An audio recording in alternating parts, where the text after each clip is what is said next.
Hello friends, இன்னைக்கு இந்த வீடியோவில் இன்சார்ட் அப்ளிகேஷனை யூஸ் பண்ணி ஸ்க்ரீனில் டிஸ்பிளே ஆகிற மாதிரியான ஒரு ஆக்ஷன் வீடியோவை ரிவர்ஸ் மோடில் எப்படி யூஸ் பண்ணி மறுபடியும் ரிப்பீட் பண்ணுறது அப்படிங்கிறத இந்த வீடியோவில் நம்ம பார்க்க போகிறோம்.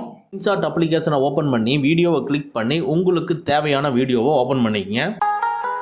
பாருங்க, நான் ஒரு சின்ன வீடியோ ஒன்று ஓப்பன் பண்ணியிருக்கிறேன். பர்சன் ஓடி வந்து அப்படியே ஜம்ப் பண்ணுற மாதிரியான வீடியோவை நான் சூஸ் பண்ணியிருக்கிறேன். அதாவது நம்ம எது வரைக்கும் நம்ம கட் பண்ணோம்னா, நம்ம அந்த பர்சன் ஓடி வந்து அப்படியே ஜம்ப் பண்ணி தண்ணியில் முற்ற வரைக்கும் கொண்டு போயிட்டு அந்த போர்ஷனை மட்டுமே நம்ம கட் பண்ணணும்.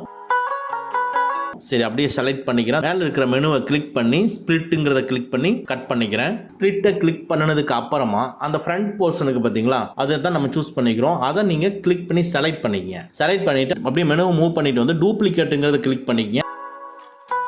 இன்னொரு லேயர் உங்களுக்கு அப்படியே அந்த வீடியோ வந்து பக்கத்துலேயே பேஸ்ட் ஆகிருக்கும். இப்போ வந்து செகண்டாக பேஸ்ட் ஆன அந்த லேயரை செலக்ட் பண்ணிக்கங்க. செலக்ட் பண்ணிவிட்டு உங்களுக்கு பார்த்தீங்கன்னா மேலே மெனுவில் ரிவர்ஸ்ன்னு இருக்குது பார்த்தீங்களா, அந்த ரிவர்ஸை கிளிக் பண்ணுங்கள். ஒரு சின்ன ப்ராசஸ் போகும், அவ்வளோதான், கம்ப்ளீட் ஆயிடுச்சு. இனி நீங்கள் வீடியோவை ரன் பண்ணுங்கள். பாருங்கள், சிம்பிளாக வந்து ஜம்ப் பண்ணுற மாதிரி வந்து அப்படியே ரிப்பீட் ஆகி மறுபடியும் திரும்பும்.